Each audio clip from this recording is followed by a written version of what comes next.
આંતરિક અને બાહ્ય. બાહ્યમાં જોઈએ તો આપણે શરીરનો બંધારો, એટલે શરીરને આપણે જે વધવું છે બધું છે. આંતરિકમાં છે આપણી વિચાર છે, વિચારશૈલી છે, પછી આપણે મનોબળ છે, આપણી બુદ્ધિ છે, એ બધો વિકાસ થાય એને વિકાસ કહેવાય. અને વિકાસ છે એ સતત ચાલતી પ્રક્રિયા છે. વિકાસ કોઈ પણ ટાઈમે સ્તંભી નથી જતો, એ સતત ચાલતી જ રહે છે, સતત ચાલતો જ રહે છે. આના જે મુદ્દાઓ હતા એમાંથી જે મનોબળનો મુદ્દો હતો કે પોતાનું મનોબળ હોય એ કોઈ પણ સમયે મજબૂત હોવું જોઈએ, કે એ વસ્તુ કે કાર્ય આવડે છે કે નથી આવડતું પણ એ કાર્ય અશક્ય નથી, તો એ રીતનું મનોબળ હોય તો ક્યાંય પાછા ન પડી, એમ સફળતા મળવાની જ છે. કાલે એક એવો મુદ્દો હતો રિસ્પોન્સિબિલિટીનો, અને એનામાં જે પાવર્સ જે હતી કે આપણી બાહ્ય પાવર્સ, પછી આપણી સમજણ, પછી કોઈ પણ કાર્ય જ છે તો એ કાર્ય પરનું પ્રત્યેની આપણે જે થિંકિંગ જે હોય, જે આપણે ઘણી વખત એવું થાય કે આપણે કાર્ય નાનું મોટું સમજી લઈએ પણ એ ન સમજવું જોઈએ, અને લીડર બનવા માટે કોઈ પણ કાર્ય નાનું મોટું નથી હોતું. એક મુદ્દો આવ્યો હતો વ્યક્તિત્વનો, તો તેમાં એવું હતું કે વ્યક્તિત્વ હોય તો વ્યક્તિ અંદરથી જે છે તેવો જ રહેવો જોઈએ, બહારથી ને અંદરથી. ઘણા લોકોને એવું હોય કે દેખાડતા કંઈક બીજું હોય ને અંદર કંઈક બીજું હોય, તો તેવું ના થવું જોઈએ. બંને તરફથી સેમ. મને એ જાણવા મળ્યું કે એમાં 3 શૈલી કહેવામાં આવી હતી: વિચારશૈલી, જીવનશૈલી અને ભોજનશૈલી. તો એમાં વાત કરીએ વિચારશૈલીની, તો વિચાર આપણે જેમ કે વિચાર કરીએ છીએ પોઝિટિવ, તો એનો ઇમ્પેક્ટ આપણા પર પોઝિટિવ પડે છે, અને જો નેગેટિવ એટલે નકાર વિચારો કરીએ છીએ તો એનો અસર એવી રીતે પડે, જેમ કે for example law of attraction, જેવું વિચારીએ છીએ એવું થાય છે. તો એ પછી આપણે જીવનશૈલીમાં જોઈએ તો જીવન આપણે કેવી રીતે જીવવું એ આપણને જાણવા મળે છે. મેં એના પર થોડું મનોમંથન કર્યું અને આ નિષ્કર્ષ પર આવ્યો કે આપણે જેવી રીતે આપણું જીવન વિચારીએ એવી રીતે બનાવી શકીએ છીએ, પણ આપણું મનોબળ એ પાવરફુલ હોવું જોઈએ. અને ભોજન શૈલીની વાત કરીએ એના માટે જેમ કે કોન્ફિડન્સ છે એક મેજર કહેવાય, કારણ કે જો માણસને પોતા પર જ વિશ્વાસ ના હોય તો એના પછી કંઈ થઈ નથી શકતું, એટલે કોન્ફિડન્સ જરૂરી છે. કોન્ફિડન્સ એના ઘણી બધી રીત છે કોન્ફિડન્સને ડેવલપ કરવાની, પણ મેજર એ છે કે તમે પોતાના પર જ થિંકિંગ કરો, વિચાર કરો અને એ વાતને પોઝિટિવ રીતે લો, તો એનાથી તમારો કોન્ફિડન્સ વધી શકે છે. કોઈ પણ કામને ગમતું કરો એટલે કોન્ફિડન્ટ આવે. તમારી સામે જે પરિસ્થિતિમાં તમે જ્યાં હોવ ત્યાં એ કામને ગમતું કરો એટલે આપોઆપ કોન્ફિડન્ટ આવે, એમાં કરી શકો. તો સાત્વિક ખોરાક લેવાથી ઓબ્વિયસલી કે એ સાત્વિક ગુણ આવવાના છે, અને વધારે તામસ ખોરાક લઈએ તો તામસના ગુણ વધે. તો એ પ્રમાણે પછી એવી રીતે વિચારીને વિચાર્યું. ઘણા મુદ્દાઓ લીધા હતા, એમાંથી મને એક જે સૌથી વધારે મુદ્દો ભારે હોય એવો લાગ્યો એ સહારાનો મુદ્દો હતો, કે જેમાં આપણે સપોર્ટ કરવાનો, પણ આપણે પણ પહેલાં કરવાનો ને પછી આપણે પછી કોઈ પાસે સપોર્ટ માગવો નહીં પડે કે તમે મને સપોર્ટ કરો. પછી જો આપણે કોઈને પોઝિટિવલી સામેથી સપોર્ટ કરવા જશું તો બધા આપણને સામેથી સપોર્ટ કરવા માટે આવશે, એટલે આપણે કોઈ પાસે સપોર્ટને માગવા નહીં જવો પડે. મુદ્દાનો વિકાસનો, એમાં સારા બનવાનો પ્રયત્ન કરીએ એટલે વિકાસ, એમાં સારા બનવામાં શું કે એને એક સમજણ, સંવાદ, પછી આનંદ, સુખ, આપણામાં 4 વસ્તુ હોય ને એટલે આપણે એને વિકાસ આપણામાં થવા જ મળે. એટલે આપણે ચર્ચા કરી એમાં મને સૌથી વધારે એ ગમ્યું કે આપણે ગમે એ કામ સોંપવા મળે એમાં 100% આપણે બધું રાખીને કરીએ તો જલ્દી કામ. બધામાં મને વિકાસ ગમ્યો, કારણ કે વિકાસમાં જો આપણે જોઈએ તો આપણે જે કામ કે જે આપણે દઈએ એ બધું કરવું જોઈએ, ને આપણે જેમ કે લાગે વધારે આમ શું કહેવાય નવું દેખાડાને કરીએ, આપને લાગે આપણે આમ બધા સામે સારા દેખાય છે, પણ એવું ના હોય.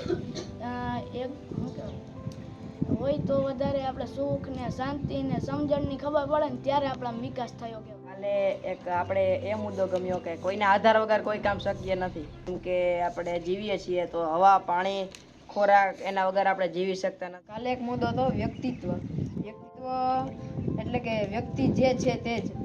એમાં 2 મુદ્દા હતા, આંતરિક અભિવ્યક્તિ અને બાહ્ય અભિવ્યક્તિ. એમાં આંતરિક અભિવ્યક્તિમાં સમજવું, મૂલ્ય, અભિગમ એ બધી વસ્તુ આવે. અને બાહ્ય અભિવ્યક્તિમાં દેખાવ, વાણી, વર્તન, વ્યવહાર જેવી વસ્તુ આવે. આ વ્યક્તિત્વવાળો મુદ્દો મને સારો લાગ્યો. મને એ મુદ્દો વધારે સારો લાગ્યો કે જવાબદારીમાં આત્મવિશ્વાસ, ઈચ્છા, લાગણી, પછી હસવું, એવા બધા મુદ્દા મને. I like the topic responsibility. that in responsibility there are confident, after confident, emotional, પછી feelings, એવા બધા that all I like. કાલે જે કંઈ પણ ચર્ચા થઈ એમાંથી તમે એક વાક્ય કીધું હતું કે જે કોઈ પણ વ્યક્તિ છે એના માનસના આધારે પોતાની સમજણ હોય છે. તો એના પરથી પણ મને એવું લાગ્યું કે મારું જેવું માનસ છે એના પરથી મારી સમજણ છે. અને એમાં બીજો એક ટોપિક હતો વ્યક્તિત્વ.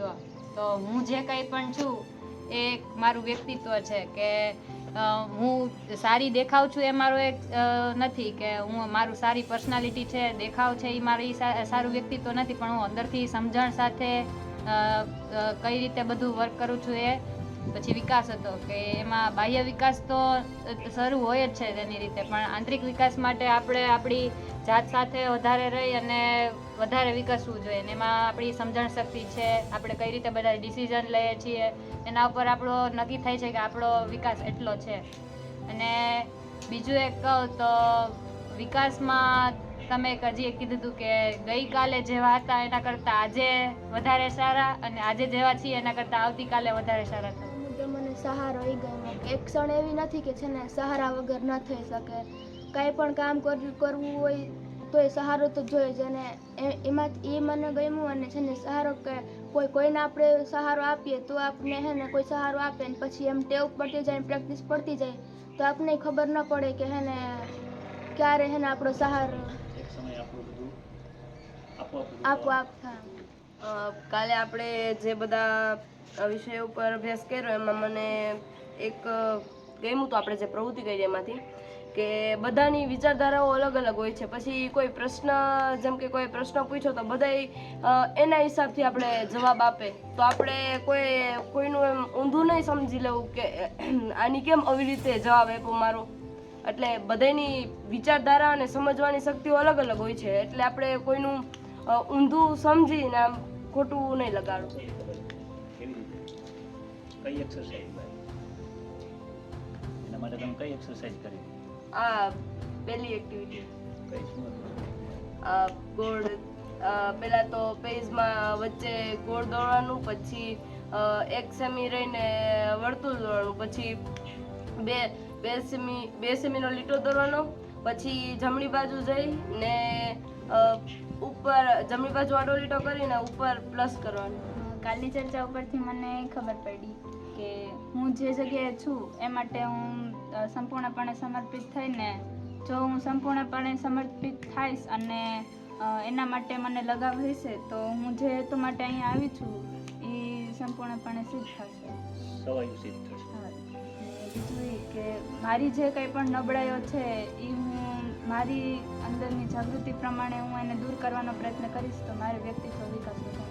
આપણે ચર્ચા કરી એમાં મને સૌથી વધારે એ ટોપિક ગમ્યો કે વ્યક્તિ જે ટોપિક હતો એમાં એ વ્યક્તિ જે છે તે જ વ્યક્તિ છે. એમાં બે ટોપિક હતા, આંતરિક અનુભૂતિઓ અને બાહ્ય અનુભૂતિઓ.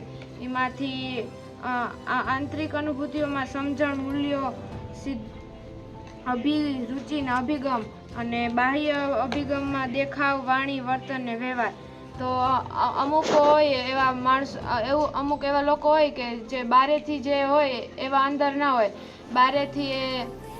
બારેથી દેખાવ કરવા માટે કરતા હોય ને અંદરથી તે બીજા હોય.